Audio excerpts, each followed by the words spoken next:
Então nós vamos fazer a leitura em Romanos 2, dos versos de número 1 a 8. Diz assim a palavra do Senhor: portanto, és indesculpável, ó homem, quando julgas quem quer que sejas, porque no que julgas a outro, a ti mesmo te condenas, pois praticas as próprias coisas que condenas. Bem sabemos que o juízo de Deus é segundo a verdade contra os que praticam tais coisas. Tu, ó homem, que condenas os que praticam tais coisas e fazes as mesmas, pensas que te livrarás do juízo de Deus? Ou desprezas a riqueza da sua bondade e tolerância e longanimidade, ignorando que a bondade de Deus é que te conduz ao arrependimento? Mas segundo a tua dureza e coração impenitente, acumulas contra ti mesmo ira para o dia da ira e da revelação do justo juízo de Deus, que retribuirá a cada um segundo o seu procedimento. A vida eterna aos que, perseverando em fazer o bem, procuram glória, honra e incorruptibilidade, mas ira e indignação aos facciosos que desobedecem à verdade e obedecem à injustiça.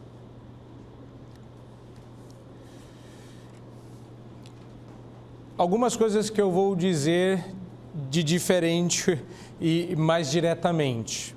Acho que a primeira delas é que o tema eu tirei do verso de número 5 deste capítulo.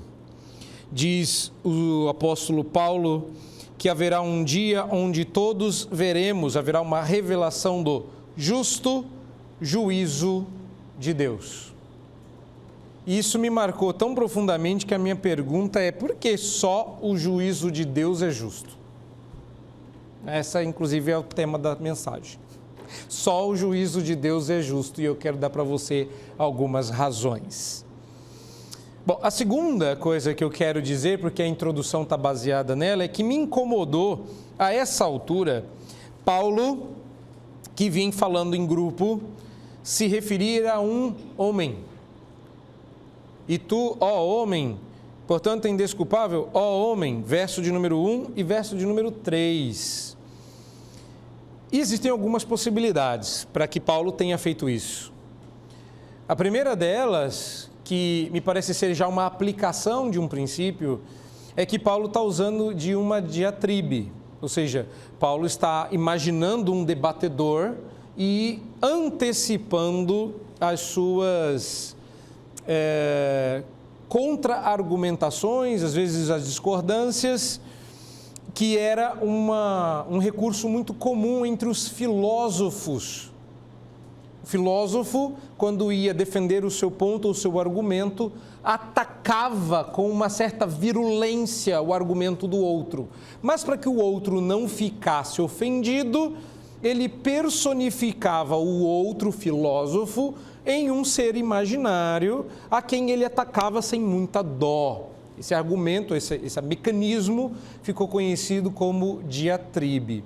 E muitos acreditam que Paulo esteja se valendo disso. A minha pergunta foi: por que Paulo vem falar de filosofia ou veio usar de um argumento comum nos debates filosóficos bem aqui?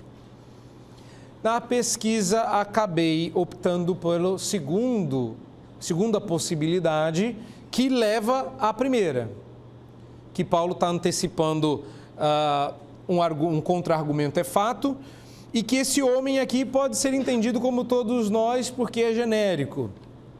Mas eu acho que Paulo está fazendo isso pensando numa pessoa, num homem de verdade. Lúcio Aneu Sêneca. Ele foi um filósofo estoico e um dos mais célebres advogados, escritores e intelectuais do Império Romano. Tem advogado presente? Sêneca foi simultaneamente dramaturgo de sucesso, uma das pessoas mais ricas de Roma, estadista famoso e tinha um cargo público invejável. Ele era conselheiro do imperador. O problema não era o cargo, o problema era o trabalho que ele desempenhava. Ele era conselheiro do imperador Nero. E quando Nero, aos 17 anos, tornou-se imperador, Sêneca continuou ao seu lado, agora não mais como seu pedagogos. Gosta? Você tem pedagogo na sala? Não mais como seu pedagogo, mas agora como seu principal conselheiro. Sêneca procurou orientar o imperador Nero para uma política justa e humanitária. Esse era o momento em que vocês tinham que rir, porque Sêneca era a pessoa por trás de Nero e parece que não deu muito certo, não é? Segundo, agora, por que eu desconfiei disso? Porque segundo Jerônimo, historiador e teólogo do segundo século, Sêneca teria trocado correspondência com o apóstolo Paulo. Eu acho que eles se desentenderam. E eu acho que essa carta que você está lendo, endereçada a Roma, veio depois de uma conversa de Paulo com Sêneca, através de carta, obviamente. E por óbvio que Sêneca não deu ouvidos ao apóstolo Paulo, afinal de contas, como o preceptor. Sabe o que é um preceptor? Um preceptor é aquele que vai ensinar preceitos. Como é que o preceptor do imperador romano vai dar ouvidos a um judeu do império, um homem qualquer, que abriu mão, inclusive, do pouco prestígio que tinha para servir um lunático que dizia ser o Messias dos judeus? Bom, se você estranha que eu tenha escolhido Sêneca, não se esqueça que Sêneca escreveu um livro que se tornou muito célebre e escreveu para Nero, porque Nero era tudo o que o livro não era.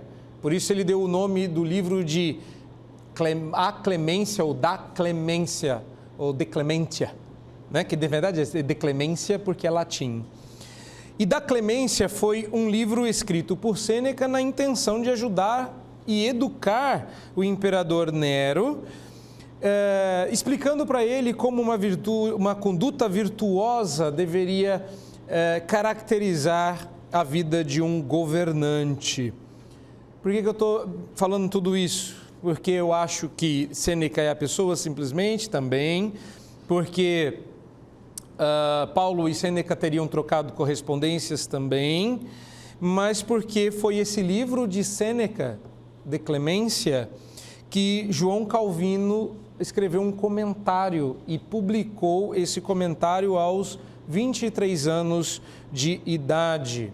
Aliás, a primeira publicação de João Calvino foi sobre De Clemência de Sêneca, através do qual, através desse livro, desse comentário, João Calvino já se mostrava um erudito de primeiríssima linha.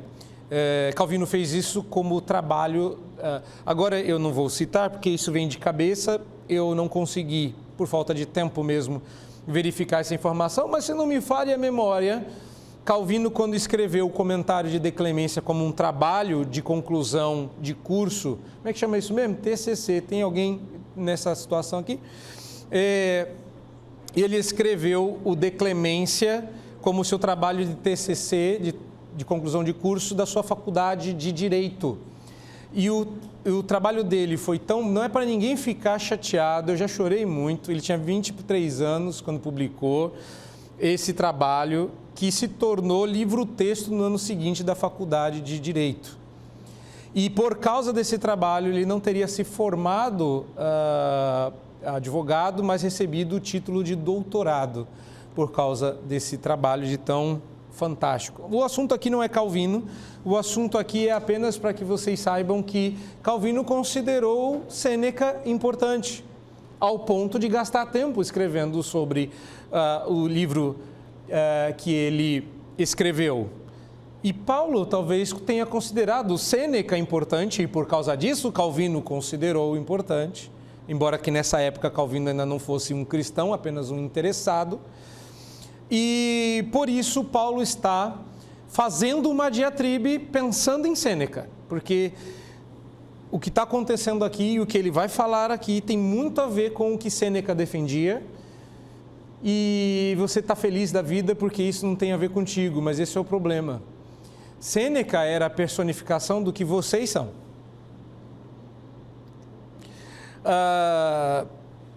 Ninguém, nem mesmo alguém do calibre de Sêneca, estaria livre de condenação. E esse era o ponto de Paulo. O que isso tem a ver com Romanos 2? Pois é, Sêneca era o ícone do moralismo. Ele era um representante dos moralistas. Mantinha uma vida reta e honesta, algo que era chamativo no Império Romano. Vocês já viram de que tipo de pecados a liderança de Roma se metia e o povo se via no direito de imitá-los. De repente você tinha alguém na corte, você tinha alguém que não era simplesmente um vassalo qualquer, ele era o conselheiro do imperador e ele era alguém que mantinha uma vida reta, íntegra, justa, alguém que muito provavelmente, como nós, olharia para o capítulo 1 de Romanos e dizia: dá neles, apóstolo Paulo, eles vão mesmo para o inferno. E eu concordo, tem mais é que ir. Você já leu Romanos 1, 18 até o final? É horrível, é um pecado pior do que o outro, é uma disposição mental pior do que a outra, é uma atividade pecaminosa pior do que a outra. E é óbvio que quando a gente olha para aquilo do alto posto da nossa moralidade, a gente diz assim: graças a Deus que eu não sou como eles, graças a Deus que eu não vou na Paulista numa certa parada que não fica parada, fica andando. Graças a Deus que eu não faço certas coisas, que eu não penso certas coisas, que eu não posto certas coisas.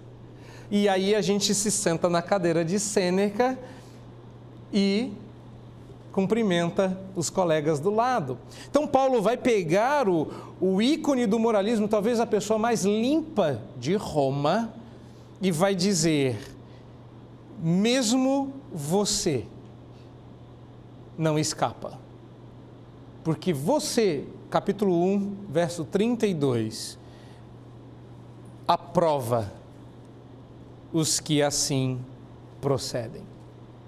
Você está vendo Nero fazer e você não está tomando nenhuma providência. Inclusive, essa era uma acusação pública contra Sêneca, que ele via os desmandos da corte tendo poder sobre Nero e não exercendo esse poder. Ele era apenas um teórico. Nada do que ele falava de bom se via na prática.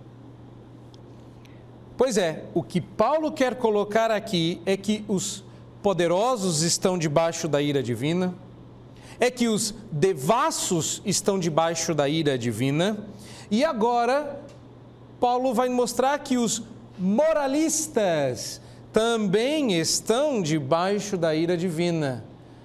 E é claro que cada vez que a gente dá um passo para frente, você dá um passo para trás. Você começa dizendo: eu sou assim. Aí começa a ler a lista e fala: talvez eu não seja tão assim, não. Eu nem sou poderoso. Aí começa: não, mas tem os devassos. Até que eu não presto. Aí começa a lista dos devassos. Eu não sou tão devasso assim, não. Aí vai começar os moralistas. Eu sou uma pessoa limpa, eu não faço nada disso. Aí eu vou bater nos moralistas e você vai dizer: acho que eu não sou tão moralista assim, não. Só que o último passo são os religiosos. Daqui um pouco você vai ter que dizer que você é um marciano para escapar.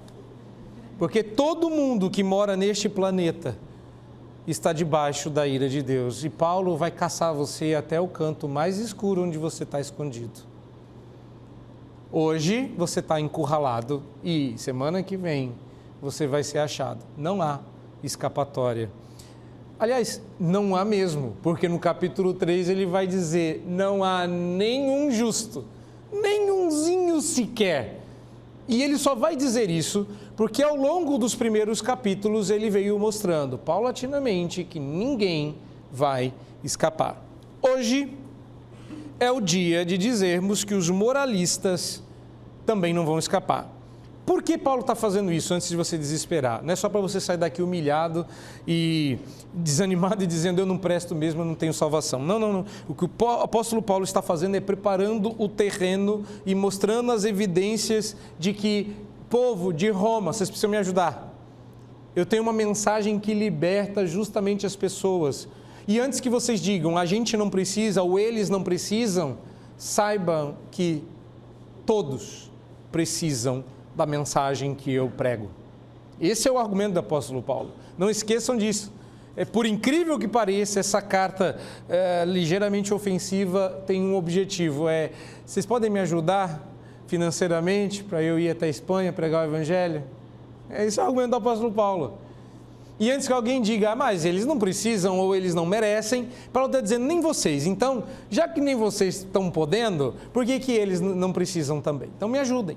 Esse é o argumento do apóstolo Paulo. Então vamos lembrar alguma coisa, porque a gente pulou uma semana e talvez até as visitas precisem de uma atualização. O que nós vimos? Você vai abrir aí em Romanos 1, volta um capítulo. O que nós vimos? Nós vimos primeiro que Paulo se apresenta, e a apresentação do apóstolo Paulo leva 17 versículos. Então, do 1 ao 17, o apóstolo Paulo se apresenta como servo de Jesus, pregador de um evangelho diferente. A palavra evangelho era uma palavra usada no império para se referir às notícias que o imperador queria dar ao povo, né? Chamavam de evangelho o nascimento de um imperador. Quando o imperador nascia, era proclamado um evangelho de que nasceu o futuro Deus do império. Te lembra alguma coisa? Pois é. Ele também disse que esse evangelho não estava conectado ao imperador, mas a um rei de uma outra nação, cujo reino era maior do que o maior império da história. Isso até o verso 17. Depois, Paulo vai falar da perdição da humanidade, e a gente ainda está nesse contexto. Ele começa com a perdição dos gentios, falando da revelação de Deus na natureza, agora eu estou do 18 ao 20. Depois fala da rejeição da revelação de Deus na natureza e de como Deus retribuiu essa rejeição, verso 19 até o final do capítulo. E a gente viu várias maneiras, né? Dividimos isso em vários momentos. O objetivo do apóstolo Paulo é mostrar que esse povo perdido precisava do evangelho e que a condição de perdição não era uma opção, porque eles eram indesculpáveis. Não era uma opção. A ignorância me protege. Paulo diz, não. E agora é hora dele responder a uma outra objeção. O moralismo me protege. Então, se no primeiro momento ele diz que ignorância não redime, agora ele vai dizer que a sua moralidade também não te redime.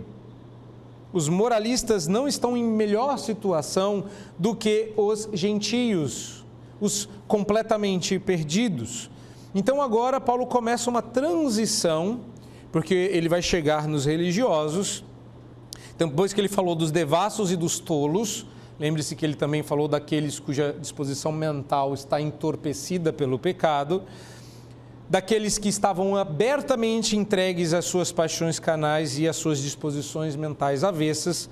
Agora ele aponta as setas para os moralistas e vai nos fornecer aqui as bases do julgamento divino e as razões pelas quais esse julgamento é justo. Por que isso é importante para nós, meus irmãos? Porque a gente é mais constantemente encontrado nesse grupo do que no que veio antes e no que veio depois. Porque quando a gente defende a pátria, a família e os valores, a gente não está fazendo nada. Você entendeu isso? Que no máximo, quando a gente faz isso, a gente chegou no nível Sêneca de santidade. E essa é a parte mais doída, porque a gente sempre pensa que a gente é melhor do que o outro, mas não nesse nível. E a questão é que você não é melhor moralmente falando. Eu sei que quando você pensa nos grandes genocidas da história, você pensa assim, eu não sou tão mal quanto Hitler. E, na verdade, você pensa que você é melhor do que seu vizinho. E Paulo vai dizer assim, olha, você não é melhor que Sêneca. E Sêneca era tipo desculpa a expressão, topzera de Roma. Se você não dá conta de ser top igual Sêneca, imagina com seu vizinho. Porque Sêneca está no meio do lixo e permanece limpo. E mesmo assim ele é indesculpável. E assim começa o capítulo 2. Porque olha só, no capítulo 2, Paulo está continuando os temas do capítulo 1, e a primeira coisa que salta aos olhos é ele voltar ao tema da indesculpabilidade humana, que ele falou lá no final do verso 20 do capítulo 1. Você está com a Bíblia aberta, você pode voltar lá no capítulo 1, verso 20, e ler a expressão indesculpável, e que aparece agora de novo no capítulo 2, abrindo a segunda chave de argumentos. Ou seja, o moralista não é menos indesculpável que o devasso. E essa é uma coisa que a nossa lógica e a nossa falsa moralidade detestam. Você não consegue facilmente achar que existe justiça, e Paulo está antecipando o seu coração, em equiparar o devasso ao moralmente são. Você se olha no espelho e diz, eu não sei por que eu sou tão perdido quanto os devassos. E a nossa lógica luta contra isso. Graças a Deus, o apóstolo Paulo vem em nosso auxílio dizendo, então eu vou explicar. Você está com dúvida, está com dificuldade? Eu vou explicar. Então, essa é a primeira coisa. A segunda coisa que chama a atenção, antes da gente entrar nas lições do texto, é a ira de Deus. Olha o verso 5 do capítulo 2. Quando Paulo vai falar da ira de Deus, e é até incômodo, porque ele fala duas vezes no mesmo versículo, né? Ele fala que a gente está acumulando contra nós ira para o dia da ira. Duas marteladas na sequência. E ele já tinha falado desta ira. Aonde? No verso 18 do capítulo 1, mostrando que o capítulo 2 é uma continuidade temática, só está mudando a aplicação. Você, diz o apóstolo Paulo, não vai se livrar do justo juízo de Deus. Por que nós precisamos de salvação? Paulo diz, porque estamos debaixo da ira de Deus. E os que desprezam ou se aproveitam da paciência de Deus não fazem mais do que acumular ira. E isso era difícil porque Paulo está encarando, está chamando para a briga um cara do calibre de Sêneca. Sabe isso aí que você está fazendo, Sêneca?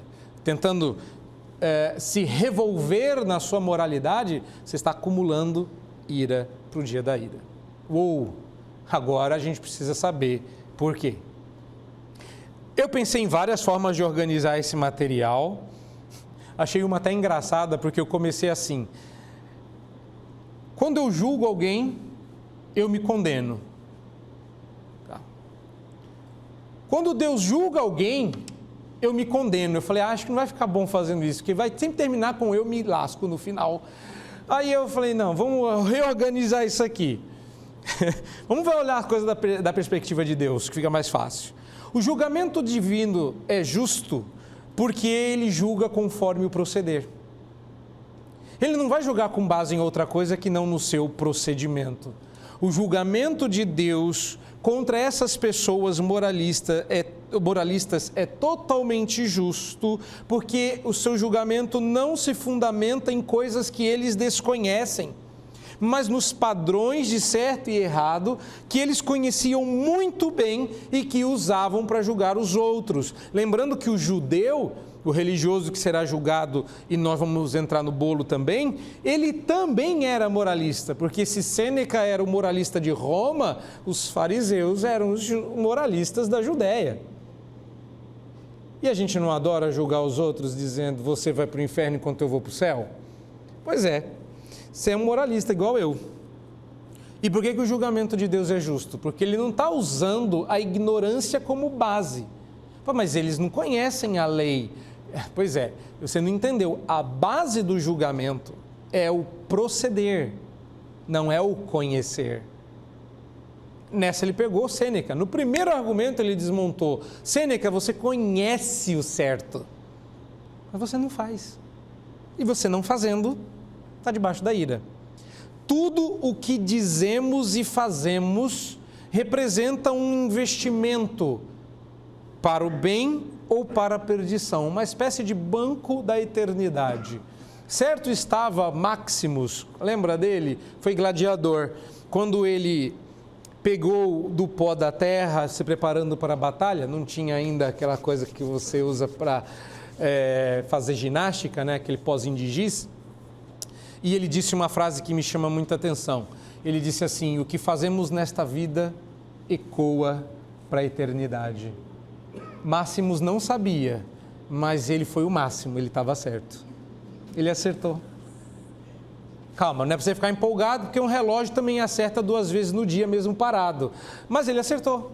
O que fazemos nesta vida ecoa para a eternidade. O problema é justamente esse. Porque tanto crentes quanto descrentes precisam conscientizar-se mais das consequências sobrenaturais e eternas de suas ações.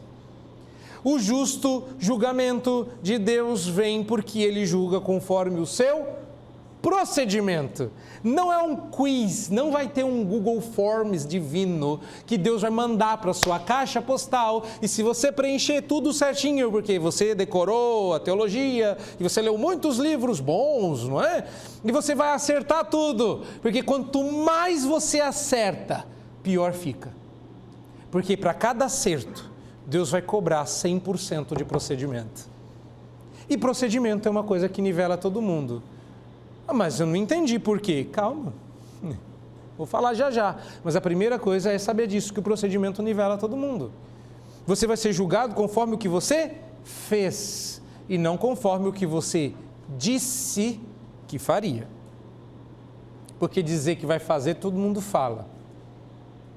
E é mais fácil. Nós, tanto quanto os descrentes, precisamos dar mais importância ao que fazemos. E esse pode ser um defeito, sim, da ênfase desequilibrada que damos à teoria, nós reformados. Nesse ponto, também não é para se empolgar, nesse ponto, os arminianos estão à frente da gente. Mas calma, eles estão certos igual o Maximus, tá? É que eles dão mais ênfase na prática, porque eles morrem de medo de perder a salvação, aí eles tentam andar certinho. A gente que sabe que não vai perder, fica lá vivendo. O importante é saber, tem que conhecer. E nesse ponto, a gente tem que reconhecer que os nossos irmãos arminianos, que têm a teoria pior que a nossa, estão mais empenhados do que nós. Isso é uma vergonha, porque a cada acerto deles, Deus cobra 2 de você. Porque ele não sabe, você sabe. Então você devia fazer o certo. Aliás, esse é o argumento que o apóstolo Paulo vai usar contra os ímpios, dizendo que quando eles agem de conformidade com a lei, eles pioram o caso, porque eles mostram que tem a lei gravada no coração. Ou seja, a gente sabe o que é certo, o problema não é esse, o problema é fazer. E é por fazer que Deus vai nos julgar. A pergunta é, mas por quê? Onde está a justiça disso? Está no Éden. O problema não era saber o que devia ser feito. Os 2 sabiam, Adão e Eva.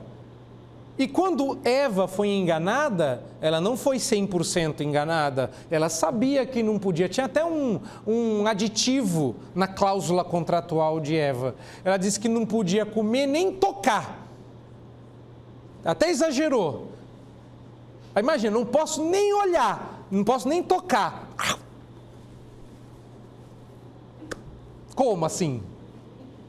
Não é que conseguiu morder, engolir sem tocar, sem ver, sem nada.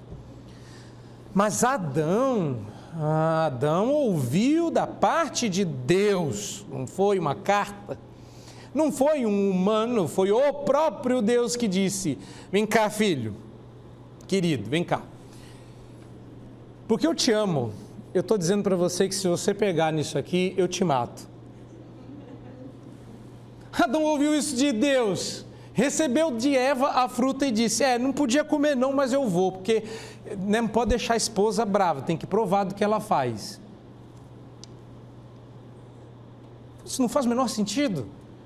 Porque o problema de Adão e Eva não foi saber o que era certo, os dois sabiam. O problema deles foi fazer o errado.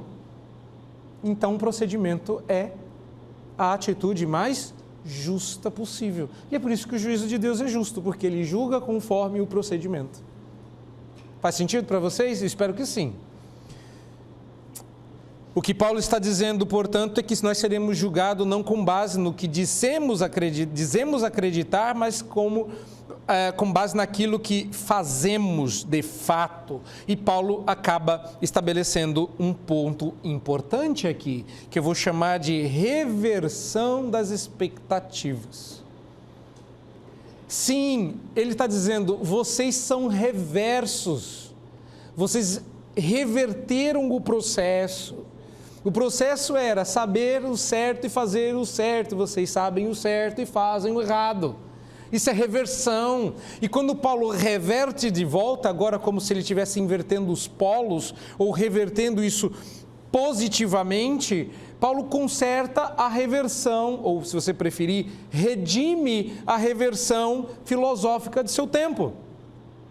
Que o importante era saber. Paulo está dizendo, não, vocês reverteram o propósito divino e julgaram que Deus recompensaria a sua hipocrisia. Deus não recompensa hipocrisias. Deus recompensa obediência. Deus se agrada da obediência e não da hipocrisia.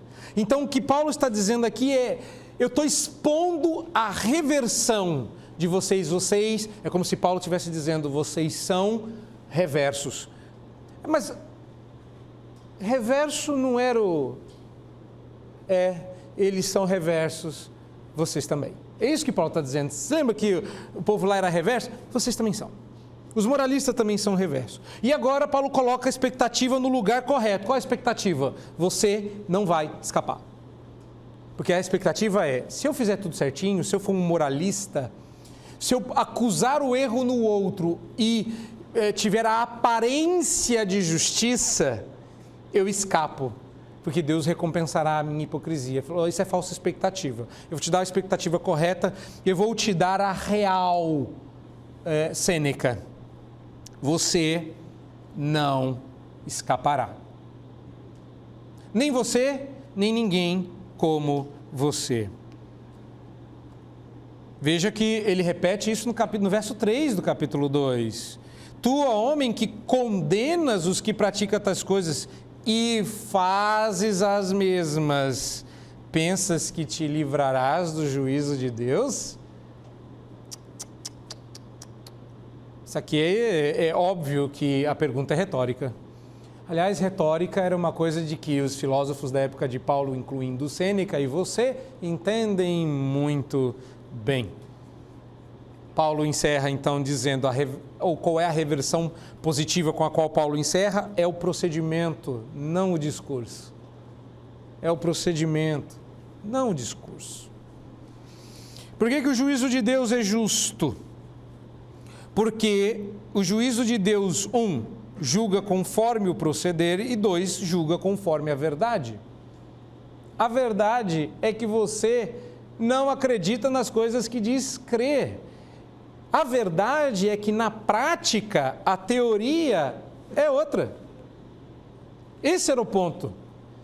Você vai ser julgado conforme a verdade, não conforme a aparência da verdade. Olha o verso 2. No verso 2, Paulo se refere à verdade como a base sobre a qual Deus julgará o moralista. Mas ele retorna ao tema da verdade mais adiante no verso de número 8. Observou aí? Paulo costura aqui a mesma lógica do capítulo anterior, verso de número 21. Dá uma olhada lá. Lá no verso 21, Paulo diz assim, porquanto, tendo conhecimento de Deus, não o glorificaram como Deus, nem lhe deram graças, antes se tornaram nulos em seus próprios raciocínios, obscurecendo-se-lhes o coração, insensato. E digo mais, inculcando-se por sábios, tornaram-se loucos. Os moralistas, os filósofos, os estudados, os que leram todas as teologias sistemáticas do universo, os bons de Bíblia, os ruins de Bíblia, todos estavam perdidamente envolvidos com seus pecados e, portanto, estavam na mesma condição dos demais. Novamente, a nossa lógica luta. Eu não sou tão ruim, só sou incoerente. Não é assim? Eu só sou incoerente. Quem tem alguém incoerente? Você conhece alguém incoerente? Eu sou incoerente, você também é incoerente, todos somos incoerentes, vamos dar as mãos, 1, 2, 3. Quem sabe assim a gente resolve. E Paulo está dizendo, não é por aí não. É a ira de Deus contra as pessoas que invariavelmente tem uma consciência, porque você tem uma consciência, que veem a criação, que são seres racionais, que compreendem os princípios morais, mas que ainda assim continuam incrédulas e desobedientes à verdade. A ira de Deus é contra esse tipo de pessoa, que todos temos consciência, é invariável isso, mas tem gente que parece que não tem consciência. Pois bem, quando você for repetir essa frase, repita como eu falei, parece. Elas têm. Segundo, elas compreendem os princípios morais, elas apenas os torcem. O ponto é, mesmo vendo a verdade, eles negam essa verdade. E Paulo está dizendo que o julgamento de Deus não é conforme uma mentira, uma invenção, uma ilusão. O julgamento de Deus é justo porque julga conforme a verdade. Que verdade? A que eles negavam que conheciam. Pronto. Insisto, porque às vezes para nós parece que eles não conhecem. Mas eles estão ignorantes, eles não sabem. Quantas vezes a gente usou inclusive o conhecimento de Deus como um redentor ao invés de o redentor? Sabe aquela pessoa que sai da igreja e a gente fala assim, não, ela vai voltar porque ela conhece. Vamos parar com isso, meu irmão? Quem conhece a verdade e não está aqui, está duplamente condenado. Ele não é esperança de que um dia ele vai voltar, é a desgraça da condenação presente. Mas fulano conhece a verdade, não é sempre assim que a gente fala? Fulano saiu da igreja, mas ele conhece a verdade, do tipo, não precisa ir lá evangelizar. Uma hora ele volta, o ioiô de Deus, só foi, mas uma hora volta. Não, meu querido, pare com isso. Essas coisas não redimem. Quem redime é Jesus. Ele conhece a verdade. Se conhece a verdade, saiu da igreja, ele está duplamente condenado. Então pare de achar que isso é o suficiente. A pessoa, qual que é a desculpa? A gente não vai lá evangelizar porque ele conhece a verdade, então ele que volte. Paulo está dizendo, os que conhecem a verdade e negam precisam ser evangelizados. E nada mais ofensivo do que chegar para alguém que é filho da igreja e ir lá evangelizar. A pergunta que ele vai falar é, por que você está me evangelizando se tudo isso eu sei? Eu falei, claro, a gente não veio te informar, a gente veio te evangelizar. Evangelizar não é dar informação, evangelizar é cobrar que você viva conforme a vida cristã. Que vocês... Paulo faz isso em todas as cartas. Vocês sabem disso. Todas as cartas. Vivei acima de tudo como filhos da luz, filhos amados. Várias vezes, andai na luz como os filhos da Paulo está sempre nos chamando à prática da fé. Não vai ser diferente aqui. Mas agora ele está dizendo que parece que eles não sabem. Mas se o julgamento de Deus é conforme a verdade, então eles estão perigosamente condenados. Paulo diz isso com todas as letras, que eles vão ser julgados conforme a verdade. Verso de número 8, entretanto, tem uma interessante questão aqui, que eu vou chamar de inversão. O que é que o julgamento sobre a verdade, né, baseado na verdade, traz para nós? A redenção da inversão. Se no ponto anterior é a reversão que está em mira, neste é a inversão. Porque qual é o argumento básico de Paulo? Eles trocaram a verdade de Deus em mentira. Pois o julgamento de Deus será conforme a verdade. E onde está a inversão? Olha para o verso 8 e veja se não tem uma inversão aí. Paulo está, verso 7 e 8, não é? Paulo está fazendo uma inversão. Aqueles que procuram a vida eterna, glória, honra e incorruptibilidade, a encontrarão. Nada de invertido. Aqueles que não procuram ira e indignação, sofrerão dano. Mas olha aí a inversão. Eles desobedecem à verdade e obedecem à injustiça. Não te parece invertido? Pois é, Paulo está aqui reiterando que a inversão é um problema. Vocês também são invertidos. Não é só eles lá que estão invertidos, vocês também são. Novamente, não é ignorância, mas a negação da verdade. Se no ponto anterior não é a teoria, é a prática, ou seja, é o procedimento, meu caro, não é o discurso. Nesse ponto, Paulo está dizendo, não é ignorância, meu caro, é a negação da verdade. E isso traz uma inversão. Só um redentor para desreverter, desinverter e calma. Mas você já antecipou qual é o terceiro ponto, né?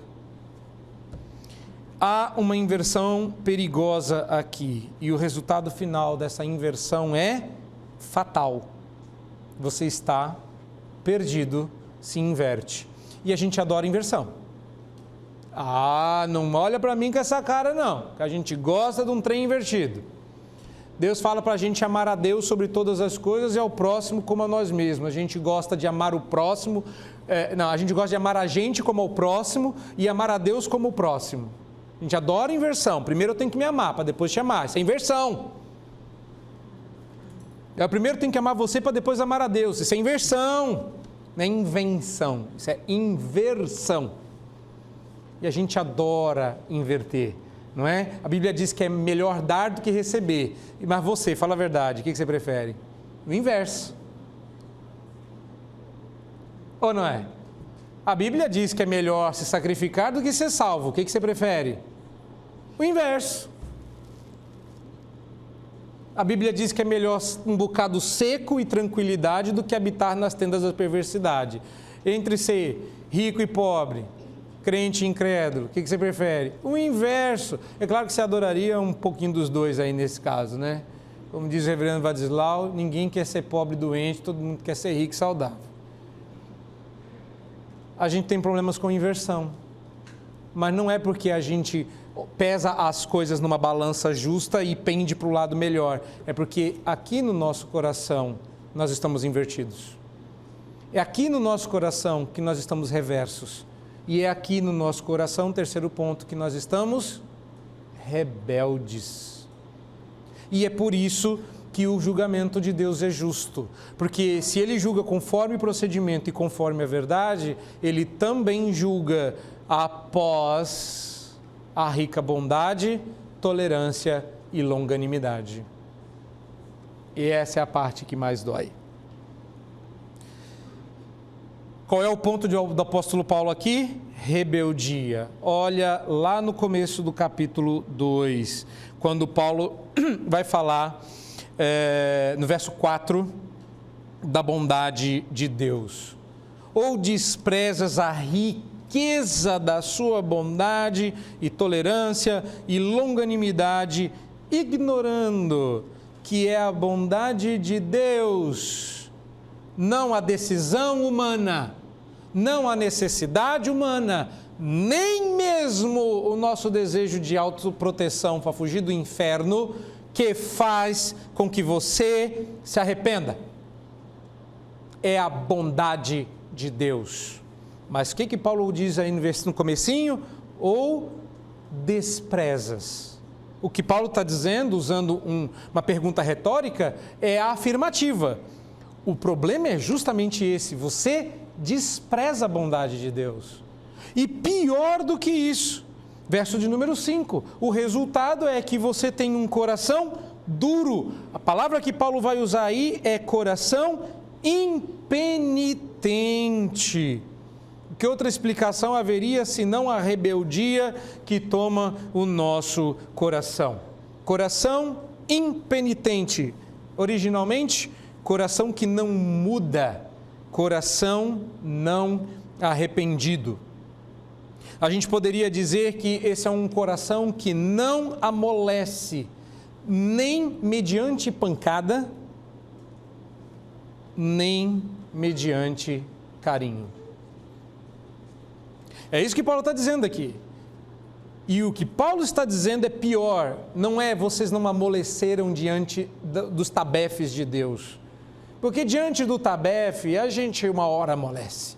Todo mundo sabe disso. Se não fosse isso, infelizmente, e para nossa vergonha humanitária, não estou falando de vergonha de crente, eu espero que nenhum de vocês tenha torturado o outro, mas todo mundo sabe que a tortura é eficaz porque uma hora você cede. Mas o que Paulo está dizendo é que Deus não fez isso. Deus vos encheu de carinho, Deus vos encheu porque ele diz assim, ele chama isso da riqueza da bondade, da riqueza da tolerância, da riqueza da paciência. Deus fez quantos sóis se levantarem e se porem do seu pecado. Quantas vezes Deus te protegeu, guardou, deu saúde. E o que você fez com isso? Você desprezou. Seu coração continuou impenitente. Paulo está dizendo, Sêneca, você tem uma vida boa, né? Deve ser bom ser rico. E o que você está fazendo com essa riqueza aí, meu caro?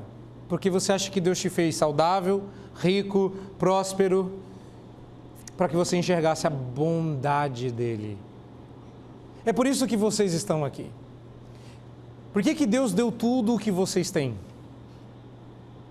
E é um confronto para mim, quando eu olho, e de vez em quando eu me pego fazendo isso, eu olho as minhas filhas dormindo, todas as 3, quando eu vejo elas meio que brincando entre si, o sorriso, a alegria, eu falo, por que Deus me deu tanto, se eu não mereço? Horas, para que eu veja a bondade dele, para que eu olhe para mim e fale, é verdade, eu não mereço, então eu não estou recebendo tudo isso porque eu mereço, porque eu sou bom, porque... Que paizão eu sou. É claro que de vez em quando meu coração dá aquela soprada, né?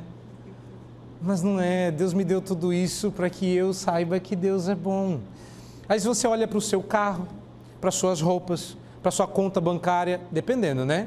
Alguns de vocês, quando olham para a conta bancária, melhor dizendo, alguns de vocês olham para a conta bancária e falam assim, ok, se eu estou vivo já é pela bondade de Deus. Mas se Deus deu a vocês abundância, e eu espero que Deus lhes dê muita, o ponto aqui não é, Deus santifica mais o pobre. Não, Deus também santifica o mais abastado, porque o ponto do apóstolo Paulo é esse, você não reconheceu a bondade de Deus, porque você é rebelde. Porque você é impenitente, porque o seu coração é duro.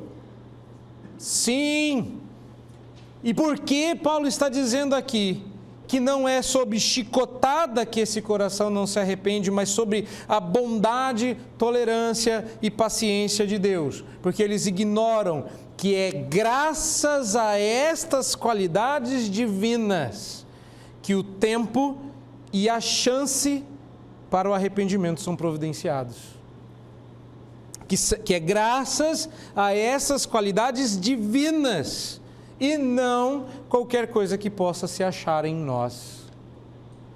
Você está hoje provando da bondade, da tolerância e da paciência de Deus, se ainda não se arrependeu.